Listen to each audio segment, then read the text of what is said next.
नमस्कार दोस्तों, स्वागत है आपका आज की हिंदी की क्लास में। तो आज की क्लास में हम बितान भाग 2 के जितने भी महत्वपूर्ण प्रश्न बनते हैं वो सभी कवर करेंगे, क्योंकि उसमें 4 ही रचनाएं हैं मुख्य रूप से, और उन्हीं से जो क्वेश्चन बनते हैं वो कर लेंगे। ये क्लास HPSC एग्ज़ाम के लिए और KVS एग्ज़ाम के लिए, दोनों के लिए इक्वल इम्पोर्टेंस रखती है, PGT हिंदी वाले बच्चों के लिए। ठीक है, तो क्लास शुरू कर लेते हैं बिना देरी के। सबसे पहला जो प्रश्न मैंने जहाँ लिया है, यशोधर बाबू के चरित्र की इनमें से कौन सी विशेषता नहीं है। तो विशेषता नहीं है आपने बतानी है। यशोधर बाबू किनसे संबंधित है? मनोहर श्याम जोशी की रचना सिल्वर वेडिंग से संबंधित है। ठीक है, तो जो यशोधर बाबू थे वो संवेदनशील थे, कोई शक नहीं है, परंपरावादी थे, संस्कारी थे, कर्मठ एवं परिश्रमी थे। ठीक है, लेकिन वो अपरंपरावादी नहीं थे, परंपरावादी थे। तो यहाँ पर जो ऑप्शन नंबर 2 है वो हमारा राइट आंसर हो जाएगा। उनकी जो विशेषता थी वो परंपरावादी थी। तो आपने ये भी ध्यान रखना है कि 4 विशेषताएं उनके चरित्र की थी। ठीक है, अगला जो हमारा प्रश्न है, यशोधर बाबू प्रतिदिन दफ्तर से लौटकर कौन से मंदिर जाते थे। ऐसे प्रश्न एग्जाम में पूछे जा सकते हैं, तो आपने ध्यान रखना है कि कौन से मंदिर में जाते थे। बिड़ला मंदिर में जाते थे। ठीक है, कौन से मंदिर में जाते थे? बिड़ला मंदिर में जाते थे। नेक्स्ट जो हमारा प्रश्न है, यशोधर बाबू ने 10वीं की परीक्षा कहाँ से उत्तीर्ण की थी। तो कहाँ से उत्तीर्ण की थी उन्होंने 10वीं की परीक्षा? अपनी अल्मोड़ा से। कहाँ से की थी? अल्मोड़ा से। तो ध्यान रखना है कहाँ से? अल्मोड़ा से। ठीक है, नेक्स्ट हमारा प्रश्न है, भारतीय दूरदर्शन के प्रथम धारावाहिक हम लोग के लिए पटकथा किसने लिखी थी। तो किसने लिखी थी ये पटकथा? ये लिखने वाले थे मनोहर श्याम जोशी। मनोहर श्याम जोशी जी ने ही हम लोग धारावाहिक के लिए पटकथा लिखी थी। ऑप्शन नंबर 3 हमारा सही उत्तर हो जाएगा। नेक्स्ट जो हमारा प्रश्न है, निम्न में से कौन सा उचित सुमेलित नहीं है। तो ये आपको बताना है। तो इसमें क्या उचित सम्मिलित नहीं है? मैंने रचनाएं इसीलिए ली हैं क्योंकि इनसे संबंधित काफ़ी रचनाएं, इनसे एक आधा प्रश्न पक्का पूछा जाएगा। हरक्यूलिस की हैरानी, ये एक कहानी संग्रह है, याद रखना है। ठीक है, इस देश का यारो क्या कहना, एक व्यंग संग्रह है। बातों बातों में, काव्य संग्रह।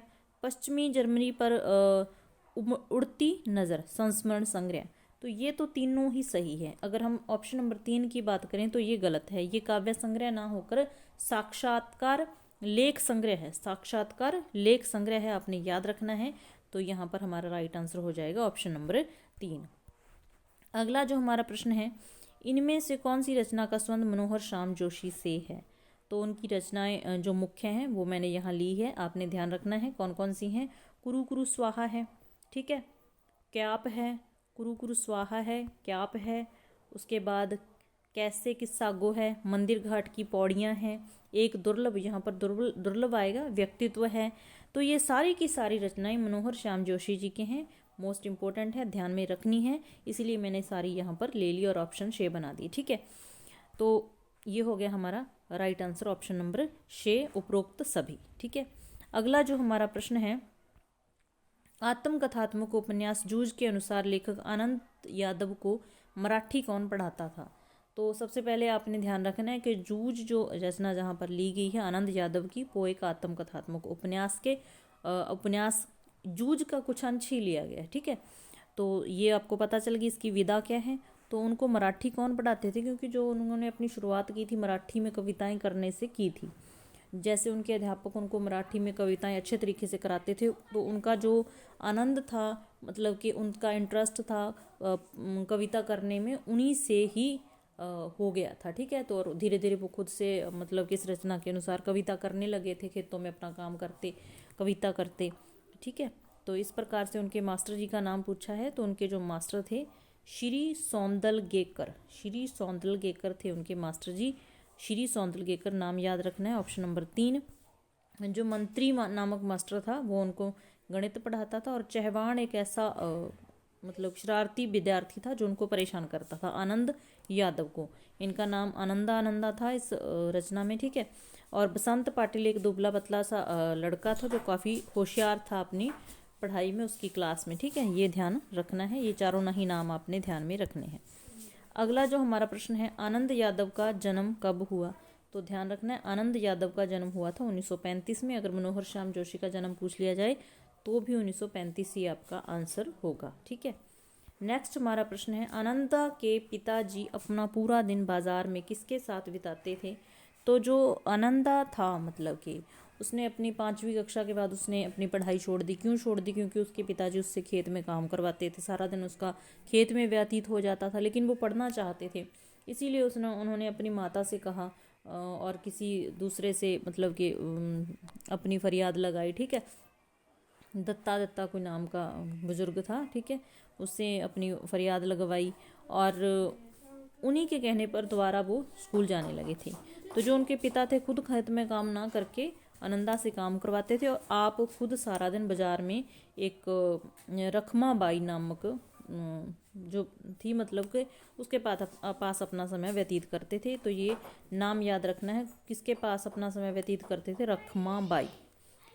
ध्यान रखना है, रमना बाई नहीं है, गंगूबाई नहीं है, सलमा बाई नहीं है, नाम याद रखना है रखमा बाई। ठीक है, तो हमारा राइट आंसर हो जाएगा ऑप्शन नंबर 3। अतीत में दवे पाम रचना किसकी है? याद रखनी है किसकी है। अतीत में दवे पाम रचना ओम थानवी की है। किसकी है? ओम थानवी की है। ठीक है, अगला जो हमारा प्रश्न है, मोहनजोदड़ो से मिलने वाले महाकुंड के बारे में कौन सा कथन लंबाई चौड़ाई गहराई को लेकर सही है?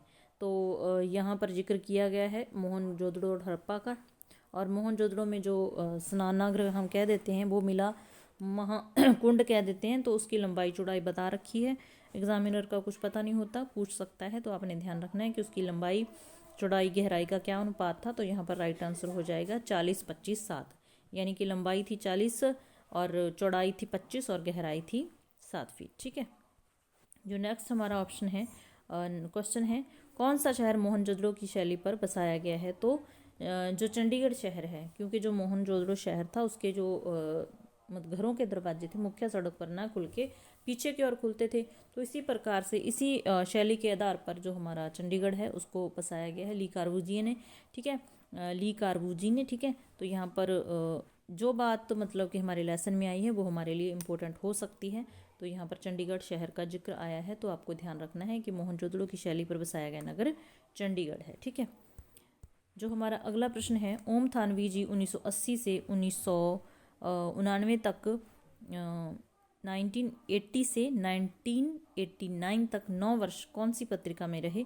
तो आपने ध्यान रखना है कि राजस्थान पत्रिका में रहे थे, लेकिन ये भी ध्यान रखना है कि वो तीनों ही पत्रिकाओं से जुड़े हुए थे, इतवारी पत्रिका, राजस्थान पत्रिका और जनसत्ता पत्रिका। ठीक है, मैंने बहुत मेहनत से ये क्वेश्चन बनाए हैं, एक एक चीज़ को छांटने की कोशिश की है, और आप लोग ज़्यादा से ज़्यादा शेयर कर सकते हैं, लाइक कर सकते हैं और पूरा समय दे सकते हैं। ठीक है, ताकि आपको पता ही है कि मेरे चैनल पर 1000 सब्सक्राइबर पूरे हो चुके हैं, लेकिन अभी तक वॉच टाइम कंप्लीट नहीं हुआ है। तो कृपया वीडियो को पूरा देखिए। ठीक है, और ये आपके बहुत काम आने वाली है। नेक्स्ट जो हमारा प्रश्न है, मोहनजोदड़ो का क्षेत्रफल कितना बताया गया है? मोहनजोदड़ो का जो क्षेत्रफल है वो यहाँ पर जिक्र किया गया है 200 हेक्टर। कितना? 200 हेक्टर। तो आपने ध्यान रखना है कि कितना है क्षेत्रफल, 200 हेक्टर पूछा जा सकता है प्रश्न। नेक्स्ट हमारा प्रश्न है, एन फ्रैंक की चिट्ठियाँ किसे संबोधित है? मोस्ट इंपॉर्टेंट क्वेश्चन है। तो उसी की जो गुड़िया थी किट्टी, ठीक है, उसको संबोधित है। उसकी बहन का भी जिक्र आया था, मारगोट करके इस प्रकार से नाम था। मिस्टर बानदान, ये मतलब कि उन्हीं की रचना के एन फ्रैंक की डायरी से जुड़े हुए हैं नाम, ये इनको ध्यान रखना है। ठीक है, और जो उनकी चिट्ठियाँ थी वो संबोधित थी गुड़िया किट्टी को। अगला जो हमारा प्रश्न है, एन फ्रैंक का जन्म किस देश में हुआ? तो ये मोस्ट इंपॉर्टेंट है, जर्मनी में हुआ था, जर्मनी की बात है इसमें, तो इस चीज़ का आपको ध्यान रखना है। अगला जो हमारा प्रश्न है, अगर शहर पूछा जाए तो फ्रैंकफर्ट शहर था। कौन सा शहर था? फ्रैंकफर्ट शहर था जर्मनी का, जहां एन फ्रैंक का जन्म हुआ था। एन फ्रैंक की डायरी किस समय लिखी गई? तो ये समय मतलब कौन सी समय अवधि के बीच में लिखी गई थी, ये भी ध्यान में रखना है अपने समय। तो 2 जून 1942 से लेके 1 अगस्त 1944 तक ये लिखी गई थी, इसका समय आपने याद रखना है। 8 जुलाई 1942 डेट भी आपको याद रखनी है, क्योंकि ये भी घटना एक महत्वपूर्ण थी जब उसके पिताजी को बुलाया गया था वापस। ठीक है, इसके अलावा 1945 में इसकी मृत्यु हो गई थी।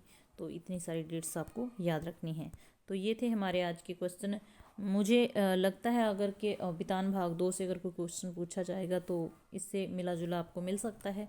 अगर क्लास अच्छी लगी तो लाइक करके चैनल को सब्सक्राइब कर लेना। मिलते हैं नेक्स्ट वीडियो में, हम कोशिश करेंगे फटाफट से अपना सिलेबस कवर करने की। ठीक है, तो धन्यवाद।